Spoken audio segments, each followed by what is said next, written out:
April 24ಕ್ಕೆ SSLC ಪರೀಕ್ಷೆ ಫಲಿತಾಂಶ ಪ್ರಕಟ ಡೌಟು.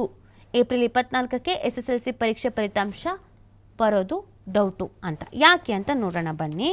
ಹಿಂದಿಗೆ ಅಂಕ ಪ್ರಶ್ನಿಸಿ ಸರ್ಕಾರ ಹೈಕೋರ್ಟ್ಗೆ ನಾಳೆ ಅರ್ಜಿ ವಿಚಾರಣೆ, ಹೀಗಾಗಿ ಅತಂತ್ರ ಸ್ಥಿತಿ ನಿರ್ಮಾಣ ಆಗಿರೋದು. ನೋಡಿ, ತೃತೀಯ ಭಾಷೆ ವಿಷಯಗಳಿಗೆ ಗ್ರೇಡಿಂಗ್ ಬದಲು ಅಂಕಗಳನ್ನೇ ನೀಡುವಂತೆ ಹೈಕೋರ್ಟ್ ಮಾಡಿರುವಂಥ ಆದೇಶ ಮರುಪರಿಶೀಲಿಸುವಂತೆ ಸರ್ಕಾರ ಮತ್ತೆ ನ್ಯಾಯಾಲಯದ ಮೆಟ್ಟಿಲೇರಿರೋದ್ರಿಂದ ಪರೀಕ್ಷೆಗೂ ಮೊದಲೇ ಪ್ರಕಟಿಸಿದ ಏಪ್ರಿಲ್ 24ರ ಸಂಭಾವ್ಯ ದಿನಾಂಕದಂದು SSLC ಫಲಿತಾಂಶ ಪ್ರಕಟವಾಗುವಂಥ ಸಾಧ್ಯತೆ ಕಡಿಮೆ ಇದೆ ಅನ್ನೋದನ್ನು ಹೇಳಲಾಗ್ತಾ ಇದೆ. ಸೊ ನಮಗೆ ಈ ಹಿಂದಿ ಭಾಷೆಗೆ ಸಂಬಂಧಪಟ್ಟಂತೆ ಒಂದು ಡಿಸಿಷನ್ ತೆಗೆದುಕೊಂಡ್ರಲ್ಲ ನಮ್ಮ ಸರ್ಕಾರದವರು, ಅಂದರೆ ಎಕ್ಸಾಮ್ ಬರಿಬೇಕು, ಆಟಕ್ಕುಂಟು ಊಟಕ್ಕಿಲ್ಲ ಅನ್ನೋ ಲೆಕ್ಕಾಚಾರದಲ್ಲಿ. ಅಂದರೆ ನಾವು ಗ್ರೇಡ್ ಕೊಡ್ತೀವಿ, ಮಾರ್ಕ್ಸ್ ಏನು ಕೊಡಲ್ಲ, ಹಿಂದಿ ಏನಂತ ನೆಸೆಸಿಟಿ ಇಲ್ಲ ಅಂತ. ಇದಕ್ಕೆ ನಮ್ಮ ಕನ್ನಡ ಪರ ಸಂಘಟನೆಗಳೆಲ್ಲ ಬೇಷ್ ಅಂತ ಹೇಳಿದ್ದು, ಹೊಗಳಿದ್ವು. ಬಟ್ ಅದು ನ್ಯಾಯಾಲಯದ ಮುಖಾಂತರವಾಗಿ ಹೋದಾಗ ಹಂಗೆ ಮಾಡೋಕ್ಕಾಗಲ್ಲ ಅನ್ನೋದು ಕೂಡ ಬಂದಿತ್ತು. ಸೊ ಅದನ್ನು ಮತ್ತೊಮ್ಮೆ ಪರಿಶೀಲನೆ ಮಾಡಿ ಅಂತ ಮನವಿಯನ್ನು ಮಾಡಿಕೊಳ್ಳಲಾಗಿದೆ. ಸೊ ಇದೀಗ ಇದಕ್ಕೊಂದು ಕ್ಲಾರಿಟಿ ಸಿಗೋವರೆಗೂ ಫಲಿತಾಂಶ ಪ್ರಕಟ ಆಗೋದು ಸ್ವಲ್ಪ ಮಟ್ಟಿಗೆ ಡೌಟೇ ಇದೆ.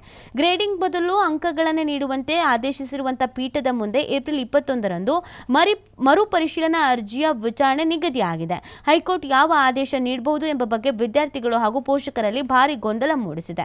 ಮತ್ತೊಂದು ಕಡೆ ಈ ಅರ್ಜಿ ಇತ್ಯರ್ಥ ಆಗುವವರೆಗೆ ತೃತೀಯ ಭಾಷಾ ವಿಷಯದಲ್ಲಿ ಗ್ರೇಡಿಂಗ್ ನೀಡಬೇಕಾ, ಎಲ್ಲ ಅಂಕಗಳನ್ನು ಪರಿಗಣಿಸಿ ಒಟ್ಟಾರೆ ಫಲಿತಾಂಶವನ್ನು ಸಿದ್ಧಪಡಿಸಬೇಕಾ ಎಂಬುದು ಸ್ಪಷ್ಟವಾಗುವುದಿಲ್ಲ.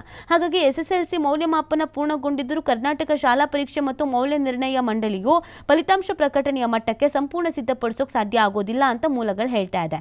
ಇನ್ನು ಏಪ್ರಿಲ್ 21ರಂದು ಈ ಅರ್ಜಿ ವಿಚಾರಣೆಗೆ ಬಂದು ವಿದ್ಯಾರ್ಥಿಗಳ ಹಿತದೃಷ್ಟಿಯಿಂದ ಅಂದೇ ಇತ್ಯರ್ಥಪಡಿಸುವುದಕ್ಕೆ ಹೈಕೋರ್ಟ್ ಪರಿಗಣಿಸಬಹುದು ಅಥವಾ ಅಗತ್ಯ ಬಿದ್ದರೆ ಹೆಚ್ಚಿನ ಕಾಲಾವಕಾಶವನ್ನು ತೆಗೆದುಕೊಳ್ಳಬಹುದು. ಈ ಮಧ್ಯ ಹೈಕೋರ್ಟ್ನಿಂದ ಯಾವುದೇ ಆದೇಶ ಬಂದರೂ ಅದರಂತೆ ಫಲಿತಾಂಶ ನೀಡೋಕೆ ಮಂಡಳಿಯ ಗ್ರೇಡಿಂಗ್ ಆಧಾರದಲ್ಲಿ ಒಂದು ಫಲಿತಾಂಶ ಹಾಗೂ ಅಂಕಗಳನ್ನು ಆಧರಿಸಿ ಮತ್ತೊಂದು ಫಲಿತಾಂಶ ಸಿದ್ಧಪಡಿಸಿಕೊಳ್ಳಬಹುದು.